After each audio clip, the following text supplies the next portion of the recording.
step one is always self-awareness, because we've talked about how the difference between helping just because and people-pleasing is that internal experience, the anxiety, the guilt. So noticing those anxiety and guilt that comes after that situation where you are told you are people-pleasing is already a very important first step.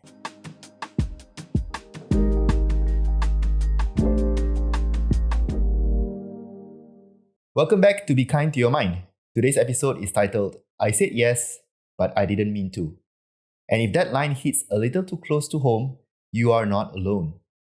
People-pleasing is something so many of us struggle with, whether it's saying yes when we mean no, staying silent to avoid conflict, or constantly putting other people's needs ahead of our own. On the outside, it might look like we are being helpful, kind, or easygoing. But inside, it often feels like we are slowly losing ourselves. To explore this topic in depth, I'm joined by Annie Kwan, clinical psychologist at People Psychological Solutions and adjunct lecturer at IMU. Annie brings both clinical insight and a deep understanding of the emotional weight that people pleasers carry. In this episode, we talk about where people pleasing comes from, why it's so hard to stop, and how to start setting boundaries that feel good and not guilt-ridden. If you've ever walked away from a conversation or commitment thinking, why did I agree to that? This one's for you. Let's get into it. So Annie, welcome to the show of Be Kind to Your Mind. Thank you for having me. And today's topic is on people-pleasing.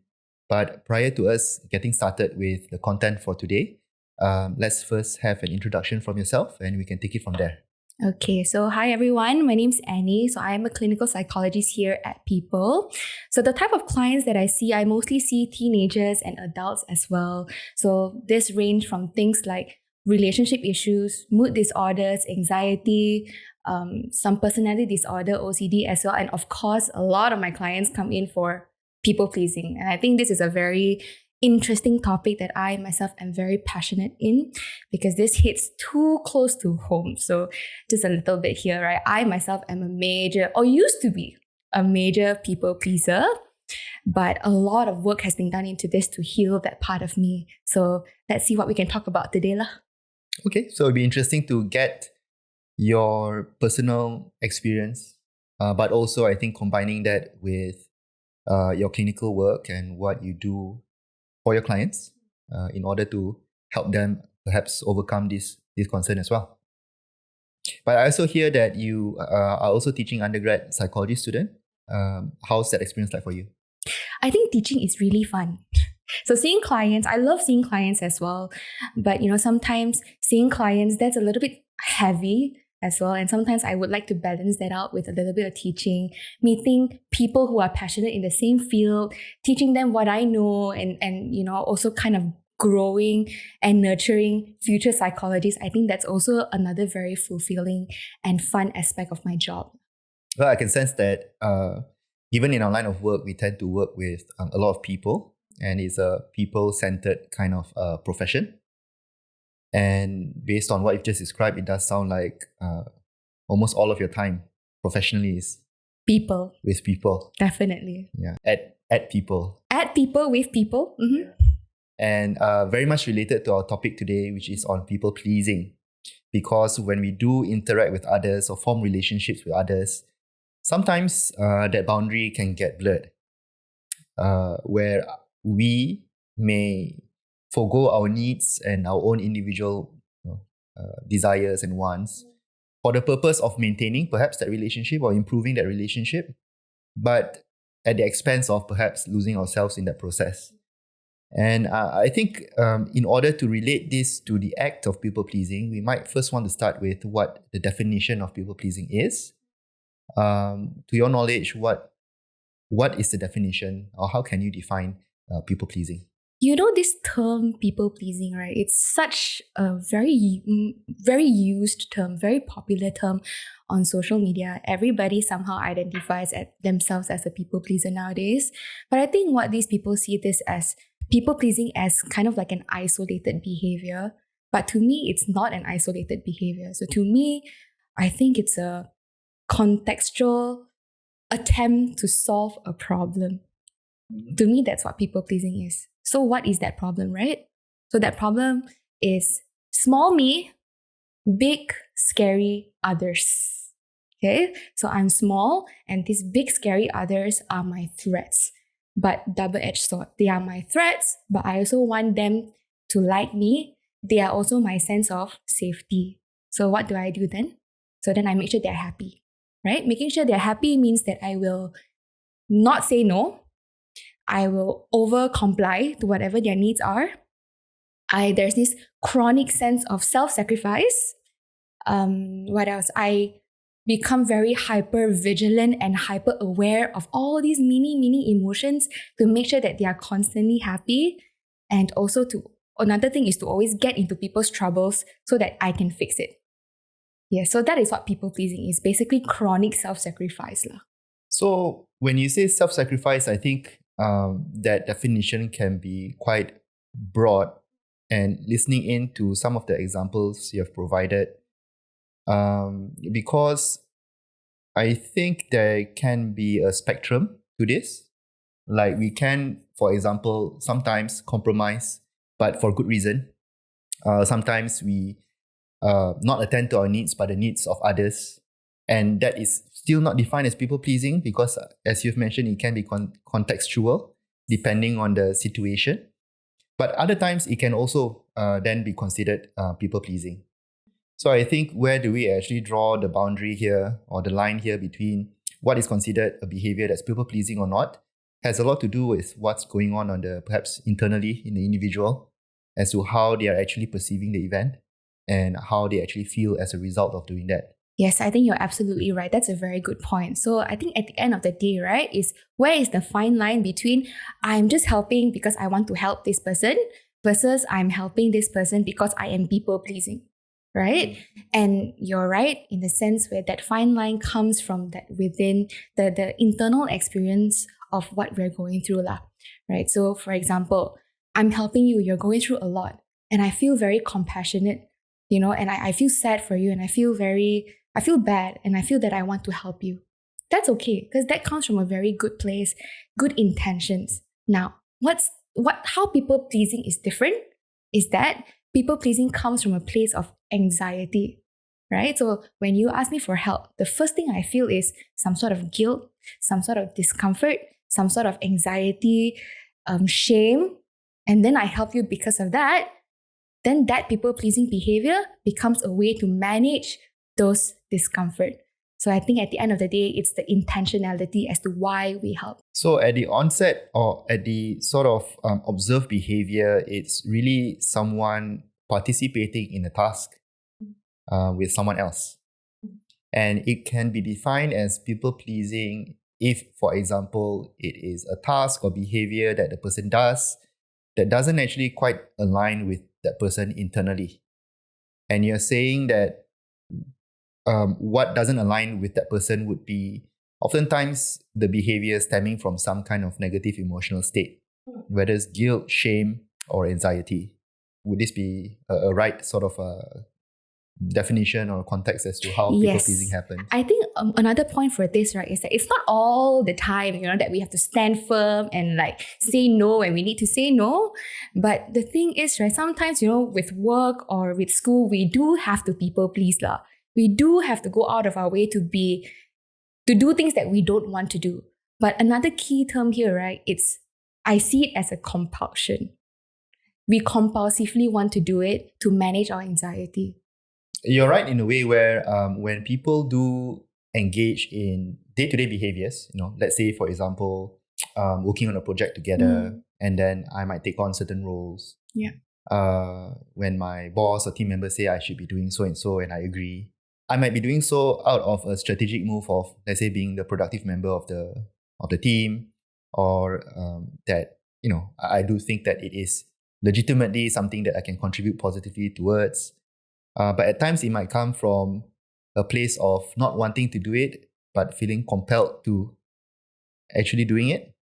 And that compulsion of wanting to do it oftentimes stems from that fear, anxiety, shame, or even guilt.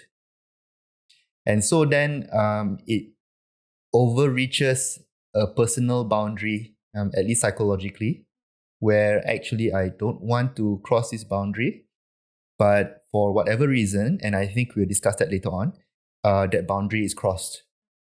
And it feels like a personal violation to myself that I have crossed a boundary that I didn't want to, but I did anyway.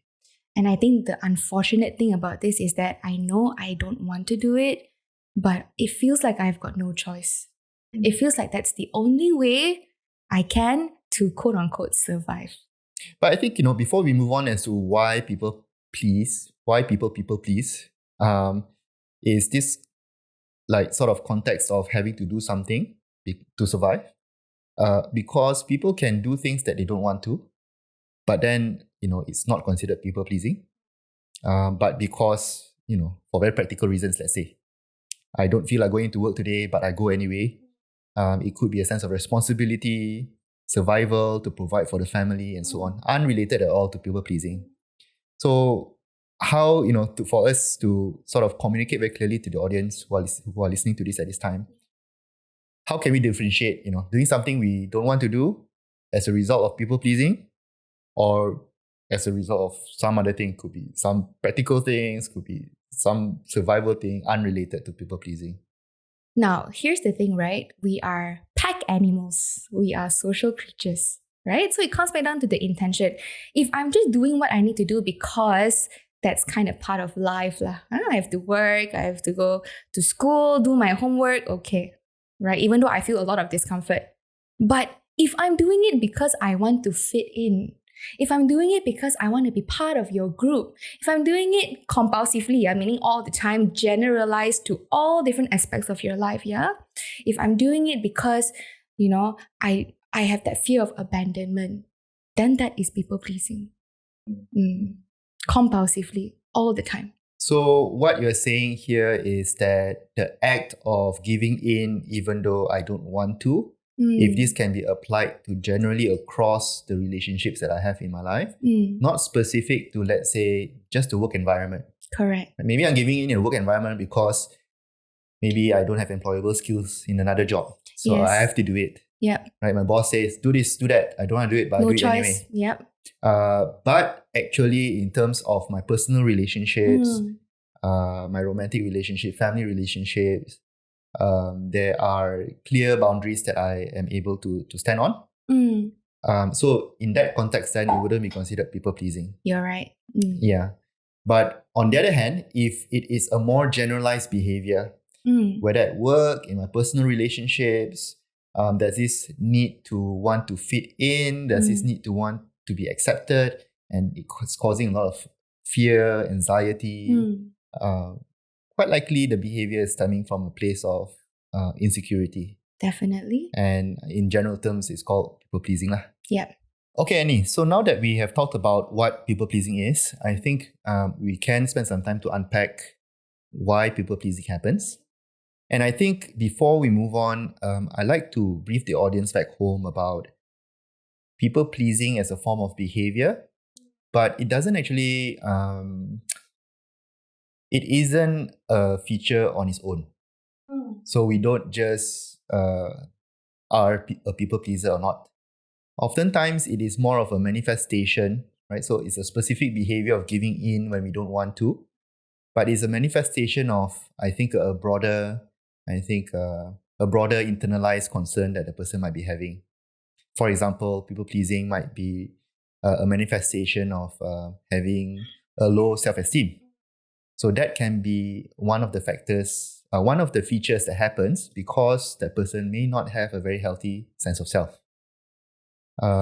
So just to clarify to the audience back home regarding that, which comes to the next point that we like to discuss here, which is underneath the iceberg. So you have the tip of the iceberg here, which is, I always say yes even though I don't want to say it. And then beneath the surface, there's this whole structure in place as to why that behavior actually happens. And in your view then, what are some of the reasons for this to happen for a person? I think firstly, right, nobody wants to people please. And I think as an adult, we know for a fact that people pleasing is a no-no. As an adult, as a rational adult, we know that people pleasing is unhealthy, maladaptive. Okay, so in a way, the way that I see this is that this is a learned behavior. Even though you know, but this is the only way you can do it. This is the only way you know how to do it, by people pleasing. It's a learned behavior. So learn from where? Oftentimes, this thing stems back from childhood. Either a child's relationship with their caregivers or a child's relationship with their peers. Most of the time, it starts there, right? So, for example, a child's relationship with their caregiver. If, say, your parents have always been so unpredictable, I don't know when they're going to be so nice to me, give me love, buy me things, suddenly they will explode, I have to constantly walk on eggshells, I think I would learn that I don't want them to explode. So what do I need to do? Push my needs aside and just please them. Make sure that they are happy. So when they're happy, I'm happy. When they feel safe, I feel safe. Or maybe when a child has to grow up very fast. Usually that's a problem as well. When they have to grow up really fast, they need to take care of each and everybody's feelings. They need to make sure that the house is calm and chill all the time. They are the peacemakers at home. That's also where they learn. That when I'm a peacemaker, that's when, I'm needed. That's when I'm important. That's when my roles are being heard. So I also learn that that's how I do it, right? So child's relationship with their peers, for example. If I see a bully in front of me, it's either I fight the bully or I run away from the bully. But people pleasers don't do any of those. People pleasers would appease to that bully, would say, okay, what do you want? Sorry lah, you're so handsome today. Don't do this to me, They would appease and compliment and do whatever it takes so that they don't get bullied anymore. Or maybe you grow up to be this student with very nerdy glasses from a different race. Or maybe you look a different way, your body type is different. You want to fit in. Again, we are pack animals. We want to fit in. So how do we fit in? Again, we appease to that social structure, to that power dynamics. There is a power dynamics again, right? Small me, big scary others. So I want to appease to these big scary others. So then I learn also. Okay, for me to fit in, I put my needs aside and to prioritize others. So the gist of it is like that. So Annie, what you just brought up just now coincides or confirms to a school of thought that we know of in psychology, which is behaviorism. So according to that particular perspective, our behavior, when it's rewarded, will lead to more of that behavior.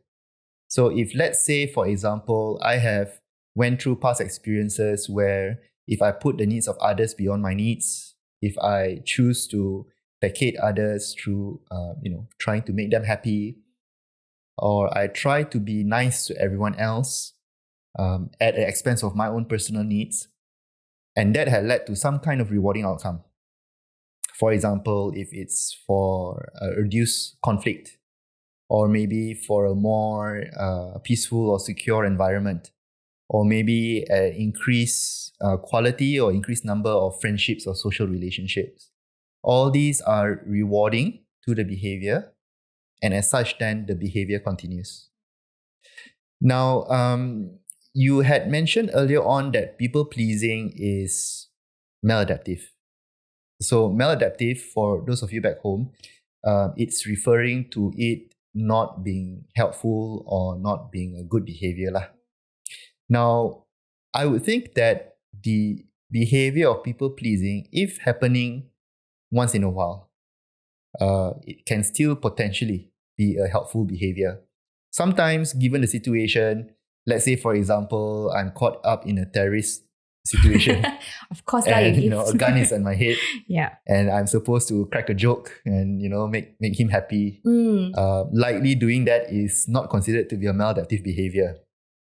But as you've mentioned, if it's used entirely, that is universal. Any coping strategy, even though on the surface it looks like a good behavior, if it's used all the time, exhaustively, without any other alternative behaviors, then it becomes maladaptive. Because we have no other ways to cope other than to just do that. Correct. I actually really like that you brought that example up. See, if I really have a gun, pointing at my head, right? That's real danger. Of course, I'm going to people please. But a people pleaser ultimately cannot differentiate what's real and what's not. Even though there's no gun pointing at their heads, right? It feels like there's a gun there, you know? So that's where the maladaptiveness of this whole thing comes about. You do it even when there's no actual threats. Yes, it helps you to avoid anxiety, to manage that anxiety, but we also kind of know this, that it also reinforces that anxiety because now my predictions are true. It's because I people please, that's why this didn't happen. So next time I have to always people please. You're going on into the cognitive component, which we are going to be discussing, because with past experiences, when we have gone through certain experiences, let's say being in an unstable household, parents are always in conflict, and I have to walk on eggshells. I have to please my mom, please my dad, make sure that they are in a good mood. Then maybe my siblings and I will be safe, there wouldn't be any conflict. So then that's where I learned that people pleasing actually has value. But at the same time, if I were to use people pleasing as a behavior throughout life, I'm unable to learn that there is an alternative where if I don't actually engage in the behavior, I can potentially still, for example, behave in a different way and still get the same outcome. If I want, for example, people to like me, there are a very number of ways to accomplish that other than to always appease others. But that is not a behavior that can be developed because of early experiences where I've learned a very concrete strategy on how I could manage such an unstable environment. So as much as it's a learned behavior, we learn this also through cognitions, which is the way that we think. So behaviors are oftentimes interlinked with our thoughts as well as our feelings. So in this case, the feelings could be related to shame or anxiety or guilt. The behavior is appeasing others. And then there's the beliefs. So what kind of beliefs that you think oftentimes are developed in people who may engage in people pleasing? If I don't please people, then I'm not important. For me to be seen, I have to please. So all these beliefs, or that fear of abandonment as well, right? I will be abandoned if I don't put my needs aside. So all these beliefs, all these, I like to call them with my clients, right? Predictions. I call these predictions because we don't know whether they are really true or not. But it feels so true. So imagine one person thinking like that, right? That if I don't please, this person is not going to like me. Imagine thinking like that. Obviously, I'm going to please because of the amount of anxiety that's going to bring. So Annie, you mentioned about having certain, perhaps, assumptions about what might potentially happen that cannot be proven wrong because this person would always engage in people pleasing. So as a result, then, if I have a thought or a belief that if I don't please others, then they wouldn't like me, the situation wouldn't arise that others wouldn't like me because I'm always people-pleasing.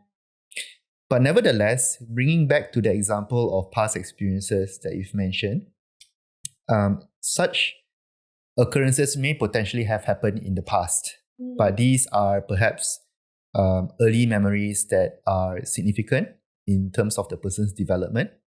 It could be certain events that may have happened much earlier in life when they were children, in the context of, let's say, being a child in a family, or in the context of being in the classroom environment, and then having those early experiences that potentially could be traumatic also, being imprinted in that person's way of thinking, that from that point onwards, that particular belief is no longer challenged or corrected. So they go on into maybe teenage years, into adult life, operating on a system that hasn't been, a mental system that hasn't been updated for decades even, and not questioning that life could be very different than what I am perceiving at this time. Yeah. Okay, Alvin, you know the experiment for learned helplessness? Mm-hmm. You know how the experiment goes about? Maybe the audience don't know. So okay, I'll share with you. Yeah, so this is a very interesting experiment, right? So 3 groups of dogs. Group 1 and Group 2, they actually receive shocks. Okay, Group 3 is the control group, so they have no shocks. Nothing happened to them. Group 1, they get shocked and they have no escape. No matter how hard they try, these dogs cannot escape. Okay? Group 2, they get shocked and they just have to somehow learn how to press a button. They can escape. The shocks would stop. Okay, so what happened is, the second part of this experiment, right? All these groups of dogs, they receive shocks again, but this time with an escape. So like, the group 2, the one that had already had an escape, and the control group could easily just escape. But group 1, the first group of dogs that could never escape, even though the escape is right there, they just sat down there and like gave up on life, and just received the shocks. I feel like at this point, adults who are people pleasers, are in that second part of that experiment already, where they are still receiving those shocks, but the escape is right there. But then they just don't know it. So that's why it feels like learn helplessness. They just learn that this is my life, I have to do this. And which is also why therapy can be helpful in that sense as well. So past experiences where these sort of beliefs can be developed likely happen in a way where those are very important events to the individual, because we are looking at beyond just everyday memories like I'm going to the grocery store to buy something. Quite likely, I don't really recall what happened 10 years back, 20 years ago, that specific event, what I bought, how much it cost. So likely we're looking at early experiences that are quite impactful to the person's development, whether cases of bullying or, the example you provided about maybe having a household where it wasn't so stable or predictable.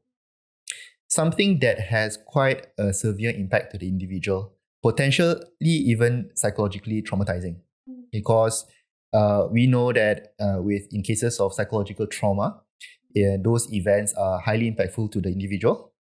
And these are certain memories that are quite difficult to manage.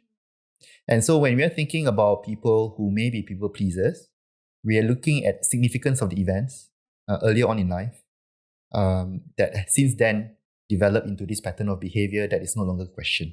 By the way, likely those research designs will not pass in today's standards. 1960s, a long time ago. Yeah. So undue suffering and distress to the animals. But at the same time, we also learn a lot as to why people may be caught in certain vicious cycles of behaviors and unable to get out of it for reasons such as being helpless over the situation. Now, earlier on, I did mention about how when it comes to people pleasing, it is the tip of the iceberg, and then we have underneath the surface sort of a whole structure in place. We talked about maybe it being a learned behavior from past experiences. We also talked about how this develops into a belief system that is, for the most part, untested in day-to-day life. And earlier on, I also mentioned about it being perhaps a manifestation of self-esteem. Now, in your view, are there certain perhaps generalized traits of or characteristics of an individual, such as self-esteem or maybe even personality or any other factors that may explain the behavior of people-pleasing? Yeah, so sometimes it's not that deep, right? Sometimes it can really be just one's personality trait. For example, if you're an empath, meaning you're somebody that really feels people, you really become very focused on people, so you absorb people's energy. That can also lead to people pleasing because you constantly want to be that soothing balm, right? To soothe over everything that is in your mind a chaos. Yeah? So that can be one. People who are very empathetic. Second one, it can be cultural as well, especially us being in this Asian culture, right? We are always taught to think of others first. Sometimes when you hear your parents say, right, okay, who should I care about? They will say it themselves first. You care about your parents, but we give birth to you. We can also take you away from the world if we want to because we put you there. Okay, this is a joke, yeah? It can be that, and you'll be lucky if you're on that list. You'll be lucky if your parents tell you, okay, think about everybody, but think about yourself too. I think it's quite rare in our culture here. So being in this collectivistic culture, right, we are told to care about people, put others first, and that itself could also lead to this people-pleasing behavior. So I do agree on the context of culture where in more collectivist cultures, such as for the most part of Asia, we are looking at behaviors that can be more hierarchical. So we respect our elders, for example, and we may prioritize fulfilling the needs or perhaps requests from our elders at the expense of our own needs. This may be a factor of a different culture. Though I'm not very familiar with the literature when it comes to empaths, but I suppose I could agree with regards to being empathic to others. So if we tend to take on the perspective of others, then perhaps we may be more understanding as to why others may have more needs compared to us. But if we are looking at specifically the context of people pleasing, then I could be empathic but not be a people pleaser, because a people pleaser would do so universally and likely comes from a place of insecurity rather than love or care of some other individual. But I think if you look at the 5-factor model of personality, for those of you back home, the 5-factor model of personality is related to more general personality, not the ones that we learn in clinical psychology, that can explain the general population on how open they are, how conscientious they are, extroverted, agreeable, and neurotic. I would assume that people who may be higher on agreeableness and maybe neuroticism. So what this means is that they tend to agree to others more than they would like to voice out their opinions and individual differences, and that they may tend to experience more anxiety and tend to be more of a worrier. Individuals with this sort of personality configuration, let's call it high agreeableness and high neuroticism, likely may also then result in behaviors that can be seen as people-pleasing. Yes, I definitely agree with that. And I guess some people are also people who are just very sensitive to negativity, right? So people who have very high neuroticism are people like that. They are very sensitive to this kind of negativity, and they might also portray people-pleasing traits to, again, soothe that environment. Okay, so I think we have discussed probably generalized ideas as to why people-pleasing happens. This is because, the behavior of people-pleasing isn't in any sort of diagnostic criteria or anything like that. So there isn't like a specific sort of theory or explanation as per, a diagnosis that could explain people-pleasing. But I think so far we've discussed several factors that could potentially contribute to the behavior. But I think the next question, and important one to consider, would be, now that we know why people pleasing happens, could be due to certain personality factors, could be due to self-esteem issues, could be due to early experiences, could be due to beliefs that we have about ourselves, others, and the world that at this time goes untested because of the continued act of people pleasing. These are some of the things that we've discussed. The next question will be then, what can we actually do about this in order for us to break the cycle of people pleasing and for us to perhaps achieve a better quality of life, that I can actually no longer engage in people pleasing, maybe even sometimes if it's reduced, to a certain amount, and perhaps that can be emotionally liberating. I mean, what can we do here? This what can we do question, right, about people pleasing, it's not going to be an easy journey, definitely. You've lived like this all your life, right? And to reverse that, it's going to take a lot of work. But I always believe step one is always self-awareness, because we've talked about how the difference between helping just because and people pleasing is that internal experience, right?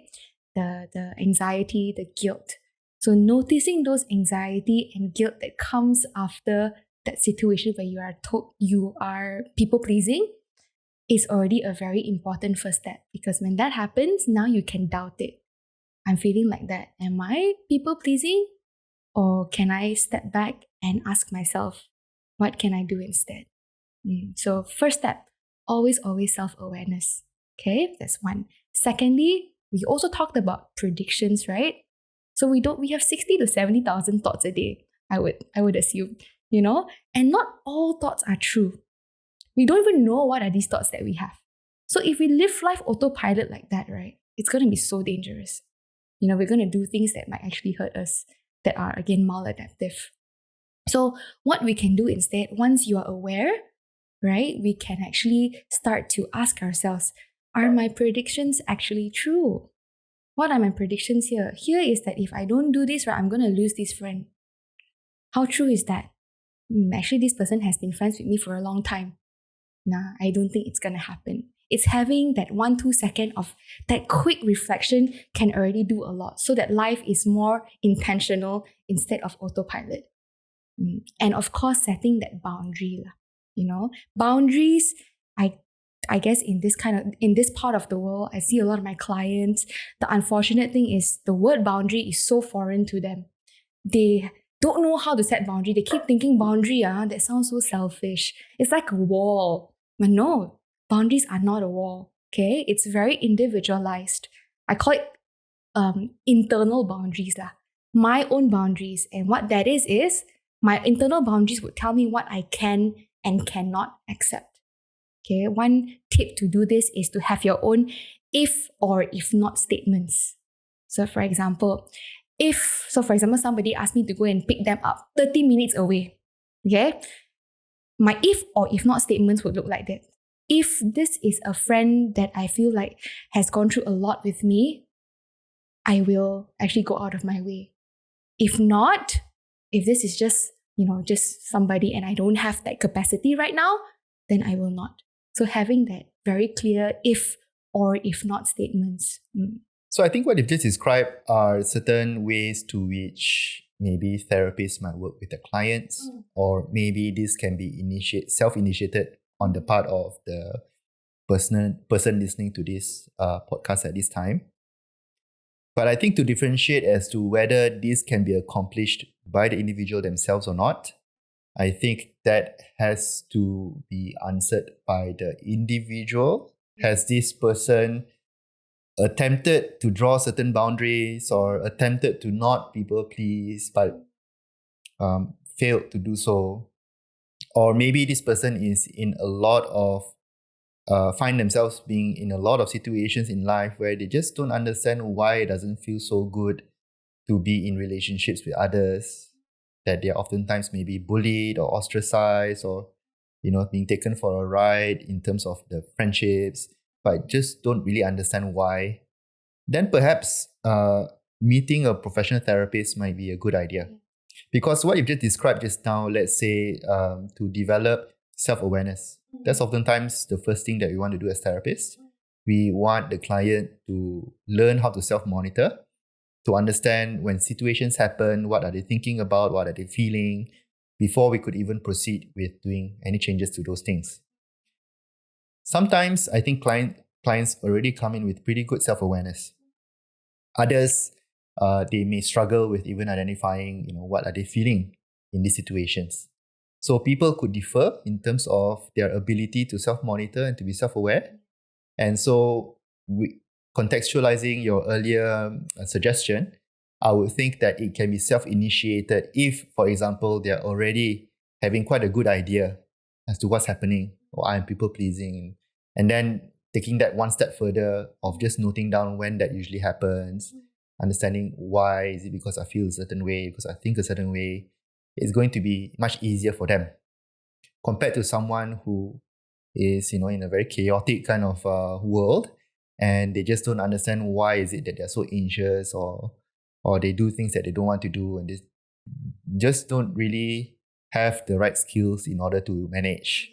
Then in that case, then getting a professional to work with them to develop those skills, I think is going to be a good recommendation here.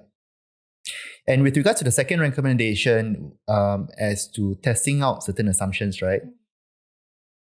Again, I think the same question, whether or not the individual has the capacity in order to test that out. So if I have been in an environment that has been highly traumatic, it's going to be very understandable, and I would assume that that is going to be extremely challenging for an individual to attempt. Because of past traumatic events that I have to appease, let's say, my romantic partner. Maybe because I've been traumatized in past romantic relationships, maybe gone through a systemized pattern of abuse. To break away from that is going to be very difficult because there are certain mental health concerns that have already developed at this time, and it is a way to preserve the safety of the self. So in this context, then getting professional help will likely be very useful in order to restructure certain beliefs that has happened as a result of something that can potentially be very psychologically damaging or traumatic in the past. Unlikely that the person can achieve that on their own. But if you're looking at someone who maybe went through strict parenting, not something traumatic, but simply due to a habit that's developed over time, and then maybe going through life being an A student and whatnot, but now work demands very high. I can no longer continue to please people. Then the opportunity to self-correct will likely be available, that they have the capacity to self-correct because it didn't come from a place of extreme suffering. So the individual here making that change from trying to not people please and observing the outcome is a small step forward rather than a leap. So as an overall here, we are looking at if you could take a step forward on your own, you could attempt doing this, develop that self-awareness, journal, attempt different behaviors, observe the outcomes, notice the benefits of trying out different behaviors, different strategies, try to do them. And over time, then these small steps will lead to perhaps different ways of behavior and perhaps an improved satisfaction with life. But if it appears as if like it's such a big leap, I mean, a lot of suffering right now. You want me to do things differently, very scared. Then it's very likely that this individual could benefit from meeting a therapist instead. So I think legit recommendations, but the nuances are there in regards to whether this can be self-initiated or whether this would require more professional guidance. If you were to think about being us meeting clients, right, or someone going for professional therapy, are some interventions that you think, in terms of giving the audience back home an idea of what we might do with them in sessions, concrete sort of visualization as to what we actually do with them, and What happens?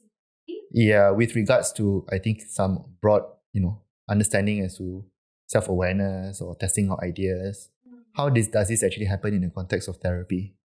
Okay, so I guess in therapy, right? What I usually do in therapy is to find these beliefs and to restructure them. Because again, we don't know whether these are even real or not. We have to prove them then. We don't want to leave autopilot like I mentioned earlier, right? So it's restructuring them and then building new behaviors, healthier behaviors, practicing more self-compassion, and to practice these behaviors in your real world, to learning how to practicing these real behaviors in your real world. Yes, so I think that's usually what we do in therapy. Okay, so with restructuring beliefs, it might mean then that we guide the clients through a series of maybe exercises or discussions where they could open up on their day-to-day events, what it means to them and how they feel about these events.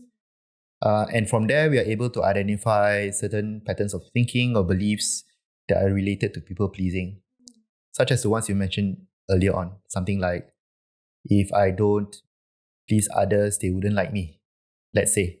The next step to that is to be able to evaluate those thoughts or beliefs in a way where we are able to be more flexible with these beliefs rather than for us to be stuck in a certain way, developing the flexibility there. And this can come in the form of changing our behaviours, which might mean that we might plan on trying out different behaviours. For example, if this person is reporting that they are oftentimes not satisfied with their partner doing things a certain way, but they follow them anyway, people pleasing, we might want to design behavioral experiments where we want to test out doing things a different way and to see if the outcome is something that this person has expected or not. And of course, we want to do this in a way that's safe, that's achievable. And from repeatedly trying out new behaviors, this individual then begins to learn that, hey, turns out that whatever I'm thinking about actually not completely true. And so then the beliefs and the thoughts actually change in response to the new behaviors that we design alongside with our clients. So all this is done in a way where safety is prioritized, in a way where professional guidance is provided, and in a way where the client can begin to implement certain changes where it wouldn't have been possible if it's done on your own. So those are certain, I think, strategies that we might put in place in our therapy sessions. And of course, it happens over perhaps an extended period of time, depending on, I think, the various issues that we discussed earlier, whether it's a traumatic past or how severely this people-pleasing is actually happening in their life and so on. I think adding to that as well, right? We would actually prepare the client. So, asking you to just do a new behavior may also seem very scary, but the therapist will be with you over there every step of the way. And this can include things like teaching you how to be assertive and role-playing multiple times so that you gain that confidence to even practice, to even you do this in your real life. So preparing them before they are doing something that might appear scary to them without those skills being available. So without, let's say, going through therapy, this person might be highly anxious, even to the extent of maybe getting panic attacks or wanting to speak up in the work environment. But if they are provided certain tools, like how can they actually relax in a highly stressful environment? How can they have certain ways of speaking, let's say, to their superiors or teammates that has been rehearsed earlier on with a therapist? How can they manage intrusive thoughts and images that happens at the time when they're trying to initiate speaking up? When all these skills are available, then that task itself no longer seems impossible or scary to them. So again, right, with people-pleasing, it is a journey. If you want to heal from people-pleasing, it is a journey because we've talked about how this has been a learned behavior from young until now. So most of your life you've been doing this, right? To reverse that, it will take a lot of hard work, but it can be done. I suppose you're speaking to those people who might be, would you call them natural people pleasers? People pleasers who generally are people pleasers for pretty much their whole life. It's going to be quite difficult for them to change. Correct. Yes.